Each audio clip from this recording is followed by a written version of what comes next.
our channel, the Magdalena Foundation channel. My name is Pamela Binduru, and I'm happy to see you once again. Right, you know, a few weeks ago I met up with a very, very wonderful lady. She is just out of this world. She's amazing. She lives in Zimbabwe, and she's very well known in the political arena, and also mostly in the faith-based arena. She's a prophetess, she's a mother, she's a grandmother, she's just ever so wholesome, she's just wonderful. Her name is Prophetess RF Wutawunashe, and we got to talking about domestic violence, and well, she gave me a lot of insight, especially from a spiritual based point of view. So we sat down and we talked a long time about it, and she gave me the opportunity to talk to her and record a little video. So join me as we go into the interview, and I hope this will be some good insight for you as well, and some good understanding as to where domestic violence stems from a spiritual based point of view. So I'll see you soon. Joining us today. Thank you, Pamela. Fantastic. So today, as you know, we're particularly focusing on domestic violence from a faith-based point of view. Many may ask questions like why, where, what, or how. If you can just talk to us, Doctor, and explain to us where did domestic violence stem from when you're looking at the Word of God?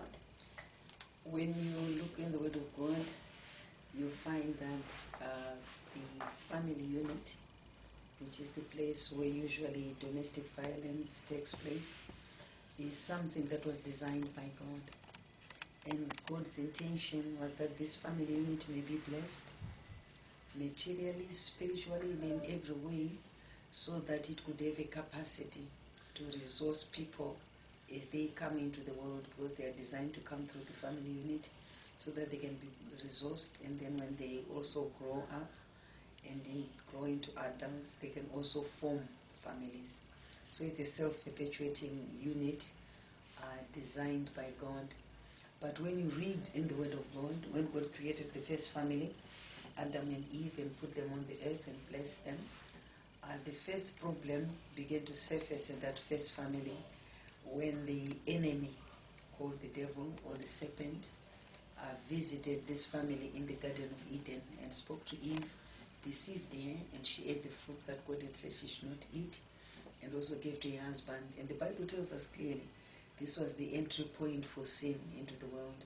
And as you follow that first family, as soon as you get to Genesis 4, the children have begun to come into that family, and that's where we get the first record of domestic violence or fighting in the family, disunity in the family.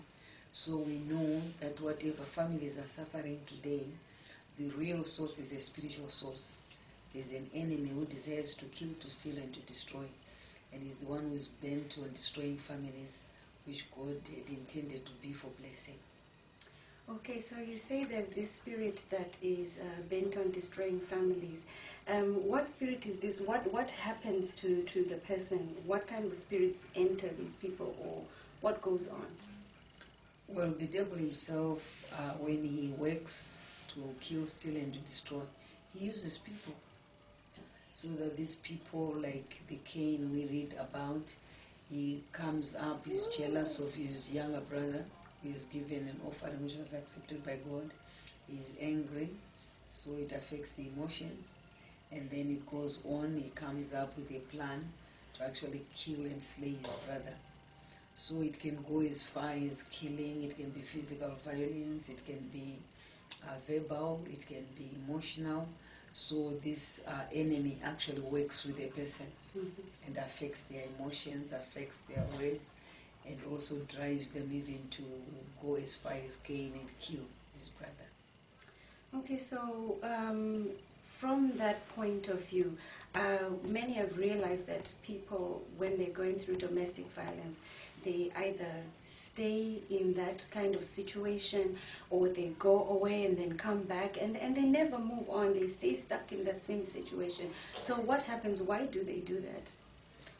Usually people stick because when there is domestic violence and you understand it from a spiritual point of view, there's actually some kind of bondage that takes place.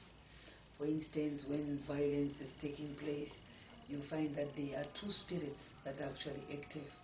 There's a spirit that dishes the violence, but there's also yet another spirit that receives, particularly when you think about domestic violence happening to a woman or a mother in the family, and the father is the perpetrator of violence. You find actually what is operating there is a kind of bondage or even a toxic relationship, if you like to call it that, where the man actually comes up with all these violent actions. It may be violent or verbal, or it may be physical, but usually in the woman there sits a spirit which is a receiver, a complementary spirit that receives. And as long as those two spirits are present in a family, the one that dishes the violence and the receiving one, the violence tends to even increase more and more. But because of the bondage of the relationship of the spirits, it just continues on and on. So it's basically a kind of bondage that happens in the spiritual arena. Okay, so once one has realized that there's these two spirits operating, what can they do to come out of that situation, to release themselves, to be set free from that kind of situation, from those kind of spirits infiltrating in their lives? When there is that kind of bondage, the only solution that we find from the Word of God is deliverance. A person to be delivered from whatever spirit is oppressing them. And the way that God is designed for people to be delivered is by sending Jesus Christ, his only Son, who came here on earth to save sinners and also to bring deliverance. So by basically coming to Jesus and receiving him, becoming a child of God, a person can actually be set free. And then they can actually begin also to reject the violence, particularly when you think about the woman and the girl. When they grow up, in most societies, they are actually tutored and trained to receive violence. People expect them to receive it gracefully. So they are taught from the different cultures to receive violence.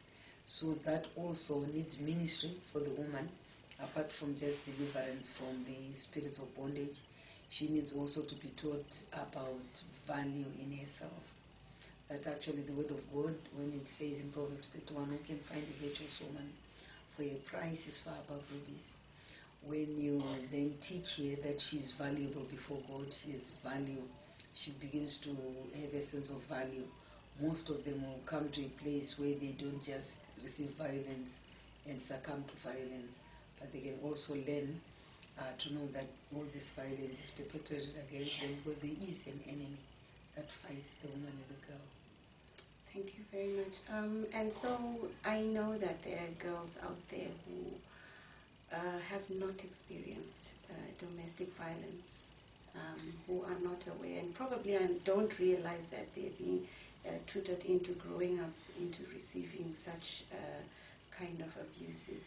What would you say to that girl child who's still growing up, who still has a chance to be set free and not to ever enter into such a situation? What would you tell that girl? I have a message for women and girls which addresses that kind of situation and darkness in the life of a woman. Because when you look around in societies and cultures, you find that history has basically downgraded the woman into a second-rate citizen with the legacy of inferiority, poverty, and an identity crisis. But the Word of God comes in with a totally different message.